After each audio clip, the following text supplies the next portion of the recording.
ఎన్నికల సమయంలో mega DSC పేరుతో నిరుద్యోగులను మరోసారి సీఎం జగన్మోహన్ రెడ్డి మోసం చేస్తున్నారని టీడీపీ ఎమ్మెల్సీ వేపాడ చిరంజీవిరావు అన్నారు.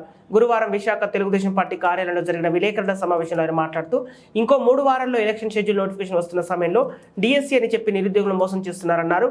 మెగా డిఎస్సీ ఇస్తామని చెప్పి దగా చేశారని, నిరుద్యోగులను మోసం చేసే రీతిలో 6,100 ఉద్యోగాల భర్తీ చేస్తామని మంత్రిమండలి నిర్ణయించింది అని చెప్పడం ఎంతవరకు న్యాయమని ప్రశ్నించారు.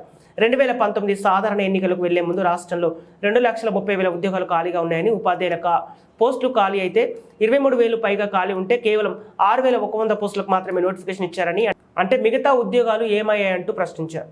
అది మోసపూరిత వాగ్దానం కాదా అని అడుగుతున్నారు. విశాఖ రైల్వే జోన్కి ప్రాథమిక పాఠశాలలో ఉపాధ్యాయ పోస్టులన్నీ కూడా రద్దు చేయబడ్డాయి.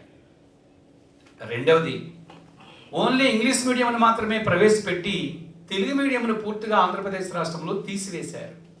జాతీయ విద్యా విధానం కూడా ఏం చెప్తుందంటే, ప్రాథమిక పాఠశాలలో విద్యని మాతృభాషలో అందిస్తే పిల్లవారు ఆలోచించే శక్తి పెరుగుతుంది, వారి సృజనాత్మక శక్తి పెరుగుతుందని చెప్పారు. కానీ ఈరోజు ఆంధ్రప్రదేశ్ రాష్ట్రంలో తెలుగు మీడియంను పూర్తిగా రద్దు చేయడం వల్ల ఉపాధ్యాయ పోస్టులు పూర్తిగా కొరవడ్డాయి, రద్దు చేయబడ్డాయి. ఈ 2 కారణాల వల్ల 117 జీవోను తీసుకురావడం వల్ల, తెలుగు మీడియం పాఠశాలలు పూర్తిగా తీసివేయడం వల్ల ఉపాధ్యాయ పోస్టుల్ని రద్దు చేసేశారు. అయితే సైకాలజిస్టులు ఏం చెప్తున్నారు? మరొక విషయం, మొన్నే సుప్రీంకోర్టు ఒక తీర్పు చెప్పింది. సుప్రీంకోర్టు ఇచ్చిన తీర్పు ఏంటంటే, ప్రాథమిక పాఠశాలల్లో పిల్లలకు పాఠం చెప్పే అర్హత ఓన్లీ డిఈడి పూర్తి చేసిన వాళ్ళే అర్హులు అని చెప్పింది. అంటే హై స్కూల్లో పాఠం చెప్పాలంటే బిఈడి క్వాలిఫికేషన్ ఉండాలి, ప్రాథమిక పాఠశాలలో పాఠం చెప్పాలంటే డిఎడ్ క్వాలిఫికేషన్ ఉండాలి. ఇది ఎవరు చెప్పారు? సుప్రీంకోర్టు చెప్పింది.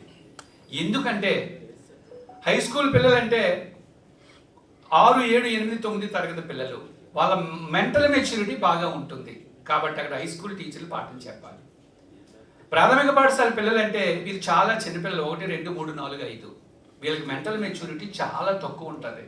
సో చైల్డ్ సైకాలజీ ఎవరికైతే తెలుస్తుందో, ఆ చైల్డ్ సైకాలజీ తెలిసిన వాళ్ళు మాత్రమే ఎలిమెంటరీ స్కూల్లో పాఠం చెప్పాలని సుప్రీంకోర్టు కూడా తీర్పు చెప్పింది.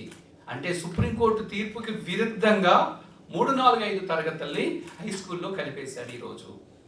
మీకు తెలుసు, ఎందుకంటే మీరు అందరూ చదువుకొని వచ్చాం. మనం హై స్కూల్, ఎలిమెంటరీ స్కూల్ చదువుకున్నాం, హై స్కూల్ చదువుకున్నాం.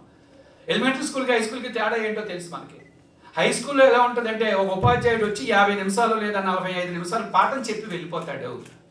అదే ఎలిమెంటరీ స్కూల్లో అయితే ఒక ఉపాధ్యాయుడు వచ్చినప్పటి నుంచి వెళ్ళే వరకు పిల్లల మీద దృష్టి పెట్టి ఆ పిల్లల యొక్క సైకాలజీకి అనుగుణంగా ప్రతి అంశాన్ని చెప్తారు. బట్ ఈరోజు రాష్ట్రంలో ఏం జరిగిందంటే 3, 4, 5 తరగతులు తీసుకొచ్చి హై స్కూల్లో కలిపేశారు.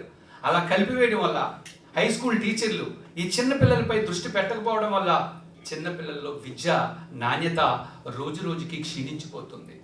ఈ మధ్య మీరు పేపర్లో చూస్తుంటాం మనం, ప్రథమ అనే స్వచ్ఛంద సంస్థ యొక్క సర్వేలో 16, 18 సంవత్సరాల వయసు కలిగిన పిల్లల్లో మన ఆంధ్రప్రదేశ్ రాష్ట్రంలో సర్వే చేస్తే కనీసం 2వ తరగతి చదువుకునే పిల్లవాడికి ఉన్న జ్ఞానం కూడా 16, 18 సంవత్సరాల వయసు కలిగిన పిల్లలకి లేదు. కనీసం గణితం మీద, భాష మీద కనీసం పట్టు కూడా లేదు. అంటే ఒక పక్క ముఖ్యమంత్రి గారు రాష్ట్రంలో విద్య అంతర్జాతీయ స్థాయికి వెళ్ళిపోయింది అంటున్నారు, ఆక్స్ఫర్డ్ విశ్వవిద్యాలయ స్థాయికి వెళ్ళిపోయింది అంటున్నారు. మరో పక్క ఆంధ్రప్రదేశ్ రాష్ట్రంలో కానీ ఇండియాలో కానీ సర్వేలు చూస్తే ఆంధ్రప్రదేశ్ రాష్ట్రంలో 16, 18 సంవత్సరాల వయసు కలిగిన, అంటే ఇంటర్మీడియట్ చదువుకున్న పిల్లల స్థాయిని చూస్తే 2వ తరగతి పుస్తకం కూడా చదవలేని దుస్థితిలో ఈరోజు ఆంధ్రప్రదేశ్ రాష్ట్రం కనబడుతుందని చెప్పి ఈ సర్వేలన్నీ మనకు చెప్తాం.